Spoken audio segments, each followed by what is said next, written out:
നമ്മൾ വിജയിക്കുന്നത് മറ്റുള്ളവർക്ക് വേണ്ടിയല്ല, നമുക്ക് വേണ്ടിയാണ്. അത് ഇവിടെ പറയുവാനൊരു കാരണമുണ്ട്. ഇന്നത്തെ കാലത്ത് വിജയങ്ങൾ കൂടുതലും ആഘോഷിക്കുകയാണ് ചെയ്യുന്നത്. അതും ലോകത്തോട് വ്യക്തമായി വിളിച്ചു പറഞ്ഞുകൊണ്ട്.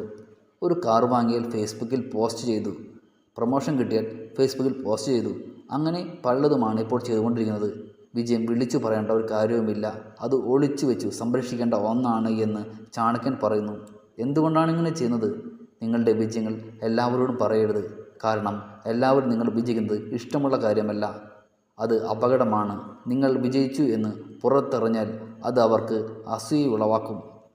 അങ്ങനെ മത്സരങ്ങൾ വർദ്ധിക്കുമ്പോൾ നിങ്ങളുടെ ദൗർബല്യങ്ങൾ കണ്ടെത്താൻ അവർ ശ്രമിക്കും. നിങ്ങളെക്കുറിച്ച് ഒന്നും കിട്ടാതെ വരുമ്പോൾ എതിരാളികൾക്ക് നിങ്ങളെക്കുറിച്ചുള്ള കണക്കുകൂട്ടലുകൾ വളരെ ബുദ്ധിമുട്ടുണ്ടാക്കും. ശത്രുവിന് മുൻകൂട്ടി വിവരം നൽകരുത്. നിന്റെ അടുത്ത നീക്കം എന്താണ് എന്ന് അറിയാൻ ശത്രുവിന് ഇടപെടരുത്. നിങ്ങൾ പറയുകയാണ്, ഞാൻ ഈ ബിസിനസ്സാണ് ചെയ്യാൻ പോകുന്നത്, അതിന് എത്ര രൂപ ചെലവുണ്ട്. അങ്ങനെയുള്ള തന്ത്രം മറ്റുള്ളവരോട് ഒരിക്കലും പറയരുത്. നിശബ്ദമായി വളരുന്നത് ദീർഘകാലം നിലനിൽക്കും. ചാണക്യൻ പറയുന്നു, ശക്തി പ്രകടിപ്പിക്കരുത്. എല്ലാം അറിയാമെന്ന് ഒരിക്കലും നടിക്കരുത്.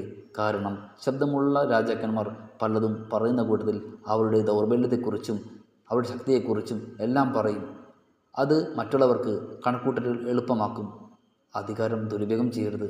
ശബ്ദമുള്ള കെട്ടിഘോഷിച്ചു വരുന്ന ഒന്നും അധികം വിജയം കാണില്ല. എന്നാൽ നിശബ്ദമായി പതുക്കെയെങ്കിലും സ്ഥിരമായി പ്രവർത്തിക്കുന്നവയെല്ലാം തന്നെ ലക്ഷ്യം കാണും.